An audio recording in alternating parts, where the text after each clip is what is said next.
Welcome to our YouTube channel. This is Sangeeta, and today I will be dealing with the topic earthquake, its focus, epicenter, and the type of seismic waves. So first of all, let's start with the earthquake.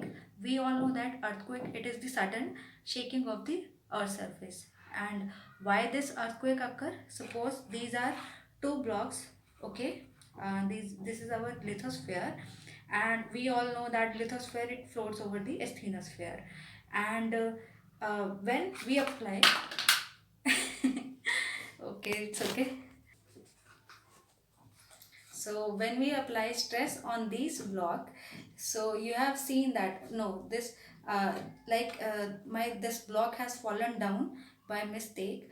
Earthquake will not happen this in this fast manner, but there will be some friction between the blocks. Okay, so when we apply stress from the sides, there comes a point that the stress will overcome the friction which will be between the blocks, and the block will get move past each other, and this will call the fault, or this fault will result in the occurrence of earthquake in that area. Okay, so this was about the earthquake. How this happened? By the sudden release of energy, and this sudden release of energy resulted in the type of seismic waves we will see in the diagram. As you can see from this diagram, I have shown you two boxes, and the slip is occurring in this direction, and this block has been moved down as compared to this and resulted into fault, and this fault has created an earthquake. Okay, so in the interior of Earth there lies points focus. Focus is the point which is the point of generation of earthquake. Okay, and epicenter, it lies immediately above the focus or point nearest to the focus. And as I have told you, from the focus the earthquake will generate, and this generation will release the seismic waves which will propagate in all direction, one in the internal of earth, and after that it will reach to the surface. And what is seismogram? It is the instrument which record these seismic waves, and these seismic waves get recorded in the form of seismograph. Okay, a graph will be created in the instrument.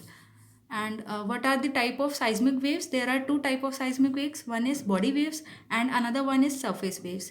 Body waves which travel within the interior of earth, and the surface waves which travel on the earth's surface. So body waves are of two type, P waves, S waves, and surface waves are of two type, love waves and Rayleigh waves.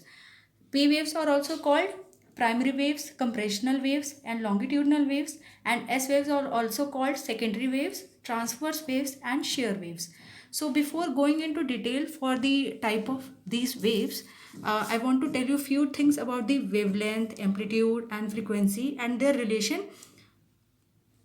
So what is wavelength? Wavelength, it is the distance between the two consecutive crest or trough. This is wavelength. Okay.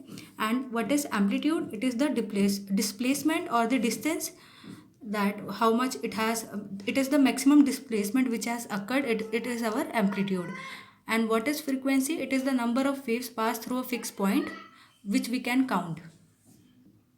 And what is relation between wavelength, velocity and frequency? Wavelength is inversely proportional to frequency and directly proportional to the velocity. So when our wavelength will increase, our frequency will decrease, and when our wavelength will increase, our velocity will increase.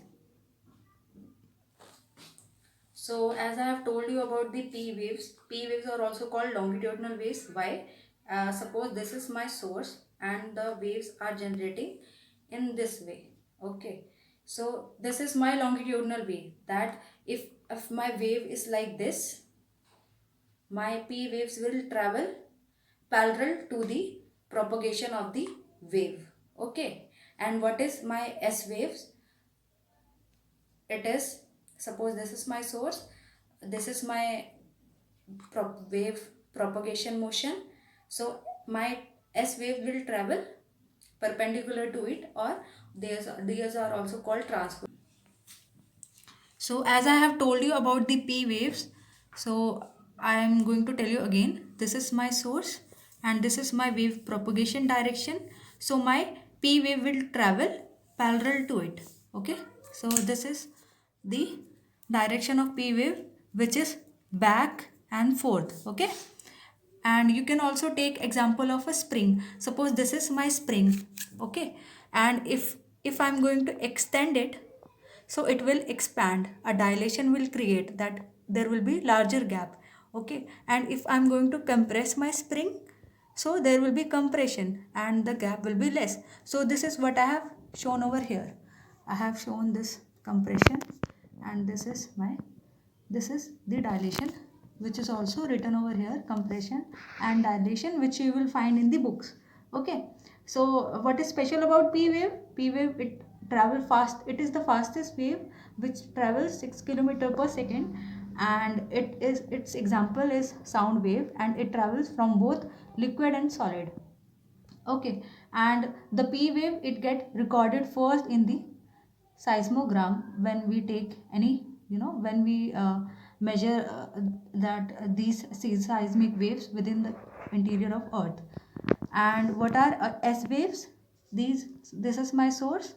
So this is my wave propagation direction, which is in this direction. So this is my S waves. It will move like this, like this. So this is perpendicular to the wave of propagation, and it is slow as compared to P wave. How much? It will travel 3.6 kilometer per second, and its example is light wave. And as I have told in the lecture of mental and core, that S wave will not pass through the liquid. There is only horizontal motion which will occur in the zigzag pattern. Okay.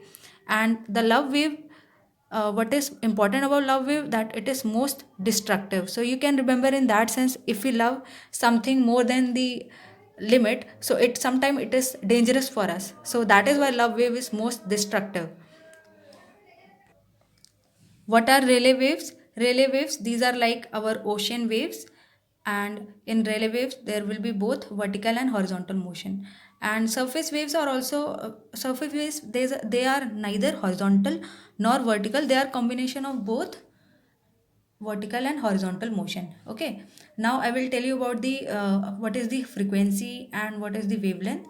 So this is P wave and this is S wave and this is L wave. So as I have told, the P wave will have low wavelength and L wave will have high wavelength. High wavelength, so that is why there will be more destruction during the L waves or love waves. And I have told you that wavelength has inverse relationship with frequency. So if our wavelength is less, so frequency will be higher. Like in P waves, we can count all the sequences, but in high wavelength we cannot do that. So so its frequency is low. So that's it, guys. Thank you so much. In the next part, I will cover the nomenclature of the seismic waves, various type of like P waves, PP waves, PKIP, and these type of things. Thank you so much.